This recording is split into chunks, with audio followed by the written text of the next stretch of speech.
Morning Odisha आसंतु आजिर मुख्य खबर उपरे नजर पकाइबा पूर्वरु आपणक भल पाइबा स्वरूप गोटे गोटे लाइक निश्चय करिवे एवं चैनल को सब्सक्राइब करिवे। नंबर 1 खुशी करिदेव जातिसंघर ताजा रिपोर्ट सबुठु आगरे भारत। एपर्यंत रेटिंग एजेंसी आईएमएफ और विश्व बैंक मोहर मारिथिला किंतु एबे पूरा दुनिया भारत सबुठारु द्रुत गति रे विकास करूछि बोली मोहर मारिछि। विश्वर 193 देश को नै गढ़ी उठिथिबा संगठन जातिसंघ भी कहि देइछि कि भारत गति आम चिंताधारा ठारू भी आगरे। वर्ष 2024 रे भारतर विकास हार पूर्वरु लगा जाइथिबा अनुमान ठारू भी आगकु टपि जाइछि। जातिसंघ भारतर विकास हार वृद्धि पछरे दुई सबुठु बड़ कारण कहिछि। गोटिए हेउछि सरकारक पक्षरु लगातार वृद्धि पाउथुबा निवेश और द्वितीय प्रोडक्ट सेक्टर रे विनियोग। जातिसंघ वर्ष 2024 मध्य भागरे आर्थिक स्थिति और संभावना शीर्षक रिपोर्ट रे कहि 2024 रे भारतर अर्थव्यवस्था 6.9% और 2025 रे 6.6% हार रे आगकु बढ़िबो। एहार मुख्य कारण सरकारक भारी निवेश घरोई खर्च वृद्धि।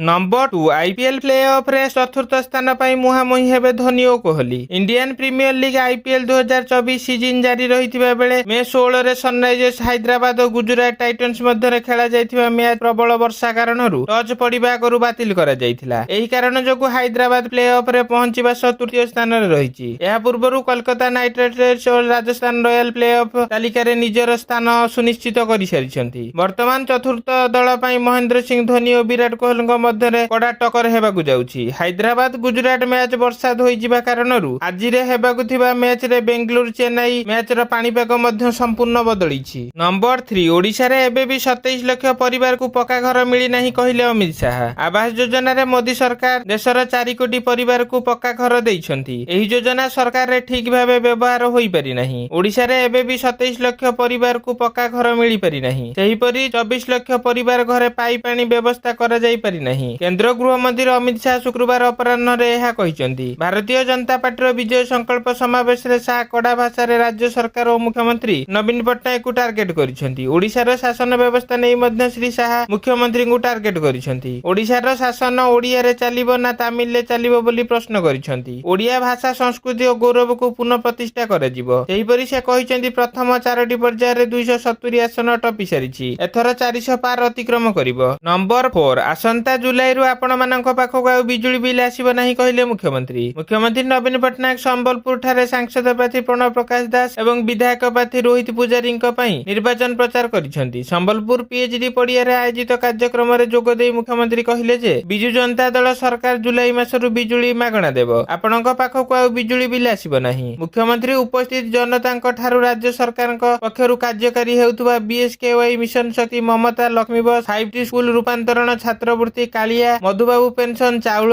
इत्यादि सुफल विषय रे मतामत ग्रहण करिसन्ति। मुख्यमंत्री आहुरी मध्य पचारिथिले जे मा समलेईଙ୍କ प्रकल्प काम किपरि होईछि। पुरी शिव मंदिर परिक्रमा प्रकल्प काम किपरि होईछि। नंबर 5 19 रे पुणी ओडिशा आसीबे मोदी। 20 रे पुरी रे करिवे रोड शो। 19 तारिख रे पुणी ओडिशा आसीबे नरेंद्र मोदी। एनै सूचना दैछन्ति राज्य बीजेपी सभापति मनमोहन सामल। भुवनेश्वर रे पहुंचिबा परे संध्या 7 रे राज्य बीजेपी कार्यालय रे एक बैठक रे समीक्षा करिवे। निर्वाचन को नै बीजेपी कर्मकर्तांक सह समीक्षा करिवे प्रधानमंत्री। तेबे 19 तारिख रे रात्रि यापन करी 20 रे श्रीजीउଙ୍କ दर्शन करिवे प्रधानमंत्री नरेंद्र मोदी। श्रीजीउଙ୍କ दर्शन परे पुरी रे रोड शो करिवे मोदी। एहा परे अनुगुल और कटक रे विशाल जनसभा को संबोधित करिवे प्रधानमंत्री। नंबर 6 एवरेस्ट एमडीएच मसला उपरे प्रतिबंधक लगाइला नेपाल। नेपाल खाद्य प्रजुक्ति एवं गुणवत्ता नियंत्रण विभाग 2टी भारतीय मसला ब्रांड एवरेस्ट और एमडीएच आमदानी व्यवहार विक्रय उपरे प्रतिबंधक लगाइछि। एथिरे इथाइलिन ऑक्साइड स्तर केते रहिछि बोली परीक्षा आरंभ हेउछि बोली जन अधिकारी एएनआई को निश्चित करिसन्ति। उत्पाद गुडी करे उच्च स्तर रे इथाइलिन ऑक्साइड विषय रे खबर पाइबा परे नेपाल एही 2टी मसला ब्रांड उपरे प्रतिबंधक लगाइछि। नेपाल लो आमदानी हेउतबा एवरेस्ट और एमडीएच ब्रांड मसला आमदानी उपरे बारण करा जाइछि। मसला रे क्षतिकारक रासायनिक पदार्थ रहुछि बोली खबर आसीबा परे एक सप्ताह पूर्वरु आमदानी उपरे प्रतिबंधक लगा जाइथिला एवं आमे एहार बिक्री उपरे मध्य प्रतिबंधक लगाउछु। नंबर 7 निर्वाचनी हिंसा गंजाम जिबे अतिरिक्त 20 कंपनी सीएपीएफ। आसंता 20 तारिख रे हेबाकु थिबा निर्वाचन पई गंजाम जिल्ला रे मुतयन हेबे अतिरिक्त 20 company central armed police force. जिल्ला रे जेपरि शांति श्रृंखला सह निर्वाचन होई परिबो सेथि पई एही फोर्स को 8टी विधानसभा निर्वाचन मंडल रे विभिन्न बूथ गुडिकारे मुतयन करिबाकू गंजाम जिल्ला निर्वाचन अधिकारी तथा जिल्लापाल को राज्य मुख्य निर्वाचन अधिकारी निर्देश दैछन्ति। रिजर्व फोर्स किंबा स्ट्राइकिंग फोर्स भाबे मुतयन करिबाकू बारण करछन्ति सीईओ। गंजाम रे राजनैतिक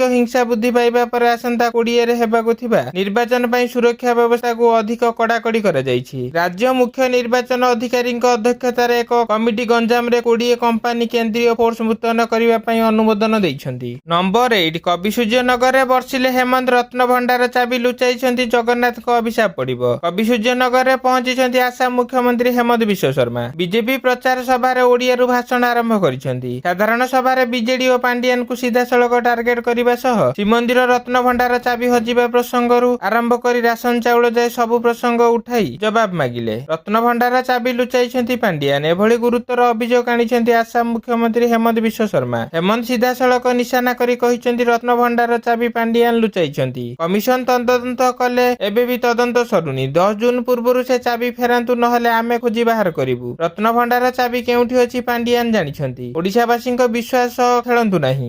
ଚାବି ନଦେଲେ ଜଗନ୍ନାଥଙ୍କ ଅଭିଶାପ ନେଇ ସାରା ଜୀବନ କାଟିବାକୁ ହେବ ବୋଲି ସେ କହିଛନ୍ତି। ନମ୍ବର 9 ଅପରାଜିତାଙ୍କୁ ପ୍ରଶଂସାରେ ପୋତିଲେ ବିଜେଡି ଉପରେ ବର୍ଷିଲେ ହେମାମାଳିନୀ। ଓଡ଼ିଶା ଗସ୍ତରେ ଡ୍ରିମ୍ ଗାର୍ଲ ହେମାମାଳିନୀ ଭୁବନେଶ୍ୱର ଉତ୍ତର ନିର୍ବାଚନ ମଣ୍ଡଳର ସାଲିଆସାହିରେ ବିଜେପି ପାଇଁ ପ୍ରଚାର କଲେ। ସାଲିଆସାହିରେ ଆୟୋଜିତ ବିଜୟ ସଂକଳ୍ପ ସମାବେଶରେ ଯୋଗ ଦେଲେ। ଓଡ଼ିଶାରେ ବଢି ଚାଲିଥିବା ଦୁର୍ନୀତି ଓ ପର୍ଯ୍ୟଟନ ବିକାଶ ହୋଇନଥିବା କହି ଦୁଃଖ ପ୍ରକାଶ କରିବା ସହ ବିଜେପି ଶାସିତ ରାଜ୍ୟର ବିକାଶ ଗାଥା ବଖାଣିଲେ। ମଥୁରାରୁ ବିଜେପି ସାଂସଦ ଅଛନ୍ତି ହେମାମାଳିନୀ। ରାଧେ ରାଧେ କହି ରୋଚକ ଢଙ୍ଗରେ ସେ ଭାଷଣ ଆରମ୍ଭ କଲେ। ସାଲିଆସାହି ବସ୍ତିକୁ ଆସି ବହୁତ ଖୁସି ଅଛି ବୋଲି କହିଲେ। ଏହି ଅବସରରେ ଓଡ଼ିଶା ନୃତ୍ୟ ଗୁରୁ କେଳୁଚରଣ ମହାପାତ୍ରଙ୍କୁ ମନେ ପକାଇଲେ ହେମାମାଳିନୀ। ଅପରାଜିତା ଷଡଙ୍ଗୀଙ୍କୁ ପ୍ରଶଂସାରେ ପୋତି ପକାଇଲେ। ନିର୍ବାଚନରେ ଭାଗ ନେବାକୁ ଡାକିବାରୁ ତୁରନ୍ତ ଚାଲି ଆସିଲି। ଅପରାଜିତା ଷଡଙ୍ଗୀ ଓ ପ୍ରିୟଦର୍ଶୀ ମିଶ୍ରଙ୍କୁ ଭୋଟ ଦେବାକୁ ସେ ନିବେଦନ କଲେ। ନମ୍ବର 10 କର୍ଣ୍ଣାଟକରେ କଂଗ୍ରେସ ରାତାରାତି ମୁସଲିମଙ୍କୁ ଓବିସି କରିଦେଲା କହିଲେ ମୋଦି। ଲୋକସଭା ନିର୍ବାଚନରେ 4ଟି ପର୍ଯ୍ୟାୟ ପାଇଁ ମତଦାନ ଶେଷ ହୋଇଛି। 400ଟି ଆସନର ଲକ୍ଷ୍ୟ ରଖିଥିବା ବିଜେପି ସାରା ଦେଶରେ ପ୍ରଚାର କରୁଛି। ସେପଟେ ଉତ୍ତରପ୍ରଦେଶର